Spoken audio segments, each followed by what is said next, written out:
pour un peu englober ce qu'on veut. Parce que certainement, vous vous posez la question, vous, nos amis subsahariens, vous vous posez la question, pourquoi on vous a invité? Quel est l'objectif? On ne vous a pas invité pour vous inviter. Et remarquez, c'est toujours un plaisir d'inviter les gens. Mais je pense qu'on peut faire beaucoup de choses ensemble.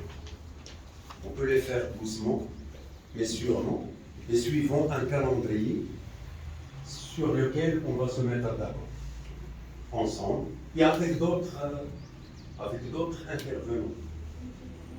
Déjà, juste pour vous mettre dans le bain, et donc pour vous, moi je vous ai intégré dans mon téléphone, donc j'ai communiqué avec quelques-uns de vous, donc je suis M. El Baghdadi Abdel, je suis le coordinateur du réseau, et puis là, mes amis, là, on est les membres créateurs de ce réseau. Et donc, avant de commencer, je vous prie que chacun se présente.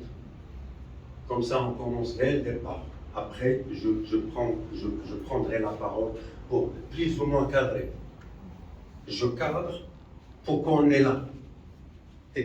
Les lois, et aussi la question de savoir les normes internationales de l'ONU et les normes internationales du travail.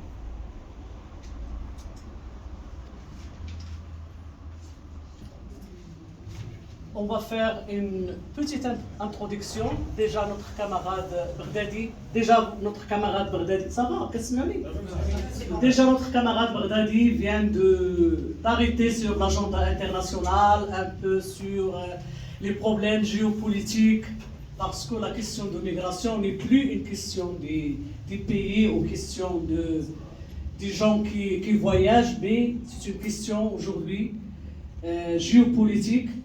Et beaucoup de pays, et parmi eux l'Afrique, est devenue une région négociable. Les gens ils négocient.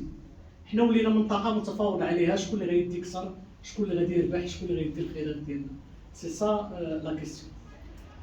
On va travailler sur la question à notre pays. Les normes internationales de l'OIT, de l'Organisation internationale du travail, c'est intéressant. Là, la présentation qu'elle vient de faire, ça parle que des migrants qui ont des migrants diplômés. Et les migrants qui ne sont pas diplômés, je crois que ça, c'est le secteur qui est en train de se développer plus vite que les migrants qui sont diplômés. Mais ça, on n'en parle pas parce qu'ils se disent qu'ils travaillent dans le noir et ils n'ont pas d'avantages, ils n'ont pas comment je peux le dire, ils n'ont pas d'encouragement par rapport à ce qu'ils font. J'aurais préféré que, par exemple, dans l'insertion professionnelle, surtout le secteur privé, je trouve que si les employeurs ne peuvent pas intégrer officiellement les migrants, c'est par rapport aux conditions des contrats de travail. Ils ont tellement de conditions, ils se disent que, mais pourquoi pas prendre juste un Marocain, que j'aurais des simplifications à faire que de prendre un migrant que je dois faire un contrat international ou un contrat étranger que je dois payer beaucoup d'argent. Est-ce que la personne-là est rentable par rapport à ma société? Est-ce qu'il y a beaucoup déjà, il y a la discrimination, si on peut le dire, il y a la discrimination qui est là. Et il y a aussi je crois que le manque de motivation. Je commence à constater qu'il y a beaucoup des employeurs marocains qui veulent bien intégrer, insérer les migrants dans leur société. Moi-même, je suis déjà témoin de deux cabinets qui m'ont proposé, mais comme je suis administratif, je ne suis pas ni comptable ni architecte, j'ai pas pu obtenir ce poste. Ben, je crois que si ça peut s'élargir, que tous les Marocains, les employeurs marocains peuvent le faire de même, ça serait une bonne chose parce que je crois qu'il y a aussi une partie que les Marocains commencent à comprendre que dans le secteur des migrants, il y a ceux qui sont capables de faire ce que les Marocains aussi peuvent faire. Donc c'est un peu ça, la continuité. Vraiment, je suis très ravie d'écouter ce qu'on a pu faire à Tanger, que ça puisse encore ressortir ici. Je suis vraiment très ravie. Je crois que le travail va s'améliorer et puis les recommandations seront là à l'appui pour mieux faire la plaidoyer et puis mieux faire les trucs en action par rapport au travail que le syndicat est en train de faire. Merci beaucoup. Ça se dénigrait vraiment, ça commence à être, c'est comme si surtout les subsahariens commencent à se sentir un peu aisés, si je peux le dire. Parce que si la loi 0203 ne protège pas les sans-papiers, maintenant, quelle est la loi qui protège les sans-papiers pour que les gens aussi se sentent à l'aise? Parce que tu as un enfant, un garçon, regardez, mon fils a 14 ans, il n'a même pas 14 ans, il a 13 ans. Mais on a presque la même taille. Mais il s'est fait arrêter par la police. Il a parlé en arabe, il a dit, il y a quoi? Je suis encore mineur. Je suis mineur, j'ai 13 ans. Ah d'accord, ça, il faut vite rentrer à la maison. Vous voyez, donc ça veut dire que si il ne savait pas comment s'exprimer ou se défendre, on allait le prendre. Bon, un gamin de 13 ans, parce qu'il est long par rapport à son âge, vous le prenez. Moi, la maman qui connaît la loi, quand j'arrive là, je fais quoi? Je fais un scandale. Je fais un scandale en tant que mère, je fais un scandale. Mais même une personne âgée, même s'il n'a pas de papier, ça, je trouve que c'est dénigrer la personne. Un grand monsieur qui est là, vous l'arrêtez et vous lui demandez les papiers, il dit qu'il n'a pas de papiers, soit il a son passeport, non, vous l'emmenez parce qu'il n'a pas la carte de séjour. Mais est-ce que c'est facile d'avoir la carte de séjour ici au Maroc? Maintenant, quelle est la loi qui protège les sans-papiers au Maroc ici? Et ce qui est étonnant, quand on les prend comme ça, on ne les refoule pas chez eux au pays. On les amène quelque part dans une ville un peu loin de là où ils ont pris. Et puis c'est à la personne de se débrouiller, de prendre encore soit le bus ou le train pour revenir. Ça c'est donc le peu d'argent qu'il avait même pour payer soit son loyer ou pour acheter quelque chose à manger, il est obligé de prendre encore le train de revenir. Et tous les jours, ils savent déjà que c'est celui-là, il n'a pas de papier. On t'arrête encore. Si on t'a arrêté aujourd'hui, demain on te trouve, on t'arrête encore. Eux-mêmes ils le disent. Hein. Ils disent que même si on t'a arrêté aujourd'hui, oh non, on arrête les Marocains. Vous arrêtez les Marocains qui sont des clochards, qui prennent la drogue. Ça, c'est normal pour protéger les autres. Mais ceux qui se baladent parfois pour chercher à manger ou pour vendre, beaucoup sont des baladeurs, des vendeurs baladeurs qui se promènent avec des écouteurs pour vendre. On les ramasse, on les ramasse, on les ramasse. À la fin, ils deviennent quoi? Quelle est une loi au Maroc qui les protège? Dites-nous, nous qui sommes les leaders communautaires, on saura comment leur dire que, on avait dit qu'il faut qu'il aille à l'HR pour prendre les papiers de l'HR. Mais à ma grande surprise, même avec un papier de HR, on t'arrête. Mais donc, quelle est la loi qui les protège maintenant, là, comme ils sont sans papier? Ça, vraiment, c'est une recommandation que je le fais déjà ici, devant tout le monde. Il faut qu'il y ait une loi qui les protège où il y a des conditions qui peuvent faire que les personnes se circulent librement. Même en France, il y a des sans-papiers qui se circulent librement, en Europe. Mais pourquoi pas ici? Comme nous le savons aussi pertinemment, plus particulièrement dans l'arbitration du travail, de main-d'œuvre. Ça, il faut le... Mais je dois juste revenir sur ce que vient de dire Morelli. Le Maroc a organisé 2 campagnes de régularisation, de 2013 et de 2017. Voilà, parce que, bon, bien évidemment, on sait que la migration s'inscrit dans l'agenda politique international. Ça, tout le monde le sait. Voilà, ça, tout le monde le sait. Et moi, bon, je ne vais pas parler du cadre référentiel. Je pense que Mme Fatma a déjà planté le décor, tout ce qui est cadre référentiel, etc. Mais on va plus parler de l'applicabilité de ce cadre référentiel-là. Moi, je pense que... Mais ce qui est important pour moi, d'abord, c'est le volet juridique. Le volet juridique. Parce que moi, je pense qu'avant de parler, par exemple, de l'insertion socio-professionnelle des migrants, du respect des droits des migrants et tout, peut-être il faudrait au préalable peut-être essayer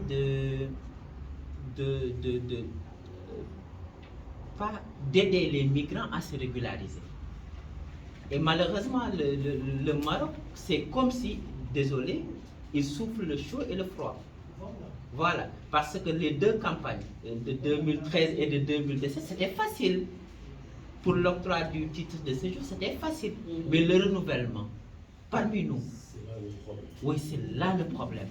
Mais c'est là-bas 0,2. Oui, je sais qu'ils ont amené encore et tout, parce que le renouvellement, pratiquement, beaucoup de migrants qui avaient bénéficié du titre de séjour lors des précédentes campagnes n'avaient plus à renouveler leur titre de séjour à cause de ça, parce qu'il existe un contrat. Maintenant, tu sais, avant, ils te demandaient juste une attestation d'hébergement ou quelque chose comme ça. Maintenant, le contrat de bail, pas l'attestation, mais le contrat de bail. Juste avant, avec l'attestation d'hébergement, on pourrait renouveler, etc. Juste avec une attestation de travail ou une attestation de prise en charge, plus une attestation d'hébergement, on pourrait renouveler. Maintenant, ils te demandent le contrat de travail, la CNSS, le contrat de bail, etc. En fait, toute une panoplie de papiers. Voilà. Et les migrants qui ne sont pas dans les conditions privilégiées, je dis, parce que je pense que nous sommes tous en mode survie, quelle que soit notre profession, notre statut légal, etc. Ça, c'est la première chose. Et deuxième chose aussi, ça, le volet, je pense que la régularisation, c'est quelque chose qu'on doit plus affiner, des procédures, etc., etc. Deuxième chose, on doit parler également de l'employabilité. Il faut le dire. L'employabilité des migrants. Moi je ne parle pas des migrants qui sont issus des universités marocaines, etc. Moi, je ne parle pas de ces gens de migrants. Mais il y a beaucoup de migrants qui ont fait leurs études et ailleurs, dans leur pays d'origine, qui ont fait leurs études en Guinée, au Sénégal, au Niger, etc. Mais le Maroc n'a pas encore mis en œuvre un système national de reconnaissance des compétences. Oui, il n'y en a pas, il n'y a pas un système de reconnaissance des compétences. Il n'y en a pas. Je vais juste vous parler de notre situation à Rabat. Parce que c'est là-bas que je vis, je connais là-bas plus que les autres villes. Donc moi, ça fait 5 ans que je suis au Maroc. C'est comme si je suis jusqu'à présent nouveau. Je me sens, comment j'ai expliqué ça? S'il vous plaît, comment vous appelez aussi? Non, Alpha Saleh. Alpha Saleh, ouais. Je m'appelle Saleh. Ouais. En situation à Rabat, surtout nous les jeunes à Rabat là-bas, on n'a pas la liberté. Zéro liberté. Tu as tes papiers, tu as papier ou pas, on t'envoie. Vous voyez, moi je suis quelqu'un que je travaille toute la semaine. Je suis un plombier, je me lève le matin pour aller au travail. Sur la route, avant d'aller d'abord au travail, on m'attrape. À 8h ou bien à 6h, 7h du matin, on t'attrape, on te garde où? Au poste de police. Ouais. Jusqu'à 20h ou bien à 19h, on te garde là-bas, sans manger ni rien. On te garde là-bas. Après le soir, on t'amène à Rolivka, on t'amène à Ben Milal. Presque on connaît le Maroc plus que les Marocains, presque. Oh. Ouais. Vous dépassez chaque jour. Oui. Après, on nous dit de ne pas s'arrêter au feu rouge pour taper fils à Bélila. Toi, tu n'as pas l'argent, on t'attrape le matin bonheur. Tu sors pour aller au travail, on t'attrape le matin bonheur, tu n'as pas d'argent, tu pars, on t'envoie dans une ville. Qu'est-ce que tu vas faire? Tu n'as pas d'argent. Voler? Non, tu demandes. Tu es obligé de t'arrêter pour demander. Parce que tu ne peux pas rester là-bas. C'est pas ton coin, tu ne peux pas rester. Tu es obligé de retourner là où tu habites. Vous voyez? Donc, c'est tout ça. Et je vais dire quoi aussi. même si moi je suis quelqu'un que je parle un peu, je me débrouille un peu bien en arabe. Si on m'attrape, souvent je le demande. Je dis Allah ce que tu donnes. Et tout ce qu'ils ont à me répondre, il faut faire fleur rouge. Leur argument c'est ça.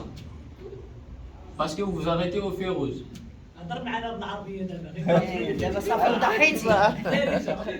Son accent avec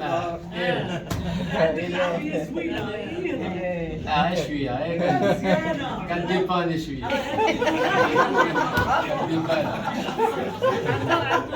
كان طفاش تغني بوكلي دابا غير شي وحدين كيشدوني كنقول لهم انا من غريبكا الاول كيقولوا لي علاش انت دابا ما داكش الوراق كذا كذا كذا كنقول لهم نصاوب الوراق على راسي ما نقدر نصاوب دابا لا لوا اللي دايرين لا لوا كيزون مي. Pour nous, moi je suis un migrant qui vient depuis l'Algérie. Ça fait 5 ans que je suis au Maroc. J'ai fait 5 ans aussi en Algérie, ça fait presque 9 ans ou 10 ans sur la route.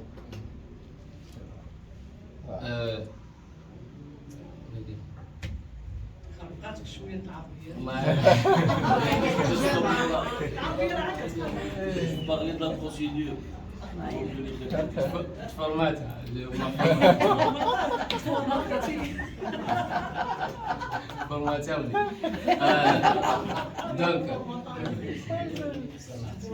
Donc ça fait 5 ans que je suis au Maroc, depuis 4 ans, depuis en 2021.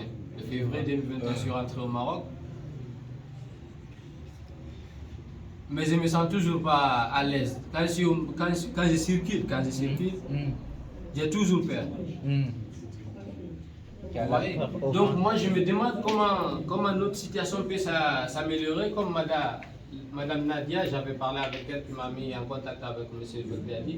On avait parlé chez elle, on a beaucoup discuté. Elle m'a dit, elle a appelé même Franck, M. Franck Camara. Ouais. Ils nous ont expliqué les procédures désolé pour le français. Arrivé aussi au Maroc en 2017, j'ai eu la grâce de séjour. Mais quand j'avais eu la grâce là, je déclarais ma fille par l'internet,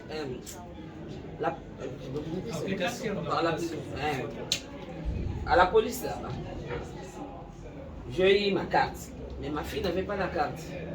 Mais elle a commencé la préscolaire ici, première année, deuxième, maintenant il est à 7e. Elle est plutôt à 7e. Quand moi j'ai eu mon carte séjour, je voulais renouveler ma carte séjour et demander la carte séjour de ma fille. On a changé les procédures. On était avec les cartes consulaires, on a demandé les passeports. Mais chez nous, les passeports, ça prend un peu beaucoup de temps. 3 à 4 ans pour que tu prends les passeports. Et j'ai renouvelé seulement pour moi-même. 3 ans. Quand j'ai eu les passeports de ma fille, je voulais aller faire la carte séjour pour ma fille. On m'a dit que non, il faut que les passeports soient avec l'entrée. Moi je dis, mais pendant que je l'avais déjà déclaré, parce qu'il était venu à pied, l'entrée là, je dois prendre ça où? On m'a dit, il n'y a pas moyen. Mais pendant que la fille, elle était ici, depuis la préscolaire jusqu'à 7e. C'est un problème dans ces cas-là. Qu'est-ce qu'on va faire? La fille continue à étudier ici, 50 séjours. Vous voyez?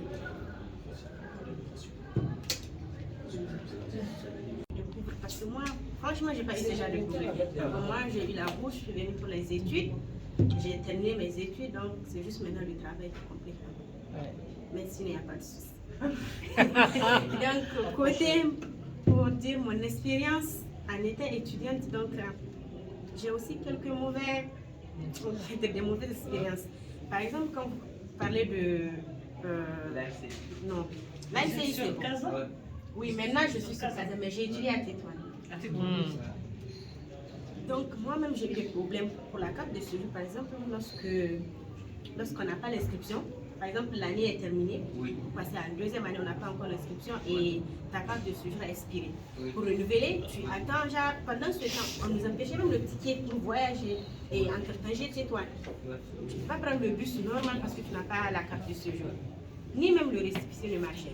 En fait, c'est le problème, je suis désolée, c'est qu'il n'applique pas la loi. Franchement, parce que quand tu demandes à une personne pour te dire le pourquoi, il va te donner notre version. Donc, à part ça, et concernant ce que maintenant, elle a parlé d'entrer au Maroc par la route, mais même ceux qui sont rentrés par avion, pour renouveler, ils te disent encore il faut une nouvelle entrée. Quand tu la dépasses 3 mois, je pense la grâce. Voilà. Maintenant, si tu dépasses 3 mois, tu dois encore ressortir et rentrer en France. Mais avec quel argent? Oui, mais avec quel argent encore? Et le billet coûte combien Oui, d'abord? chez nous, le billet coûte extrêmement cher, 6 000 dirhams l'année. En plus, quand tu seras en retard, il y a une pénalité encore. Encore. De 1000 jusqu'à 1000. Et en plus de ça, ils disent d'être en règle. Tout le monde parle. D'accord. Donc, et en plus de ça, ils disent d'être en règle, mais en même temps, ils ne facilitent pas vraiment la procédure. À part ça, Nous sommes 5.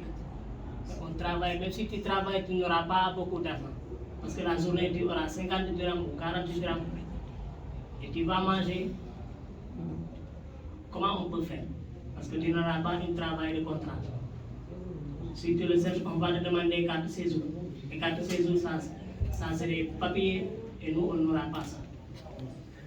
On te demande de n'importe quoi. Nous, on est vraiment fatigués. On n'a pas de travail. Aujourd'hui, on travaille, demain, tu ne travailles pas. Aujourd'hui, tu travailles, demain, tu ne travailles pas. Parce que là où on travaille, c'est un peu mieux. Oui. Quel âge as-tu? Là, ton âge, 17 ans. mineur, tu es mineur. Voilà. On est vraiment très fatigués. Il y a mineur, il n'y a pas. La plupart de jeunes qui ont des difficultés pour avoir la carte de séjour vont voyager vers la mer. Parce qu'ils cherchent à avoir des cartes de séjour ici pour se chercher un travail, mais c'est difficile, c'est compliqué. Alors ils se disent, quand est-ce que j'aurai une carte? On ne sait pas quand ils auront la carte. Avant, c'était le problème de la carte consulaire, on avait la facilité. Et maintenant, on nous exige le passeport. Voilà. Et le passeport dans nos pays, pour avoir un passeport, nous qui sommes ici au Maroc, ça prend 3 ans à 4 ans. On a versé de l'argent, mais jusqu'à présent, il y a d'autres personnes qui n'ont pas encore le passeport. Donc, c'est ça que d'autres personnes se disent, autant mieux aller vers la mer là-bas voyager. Aller peut-être en Europe, on va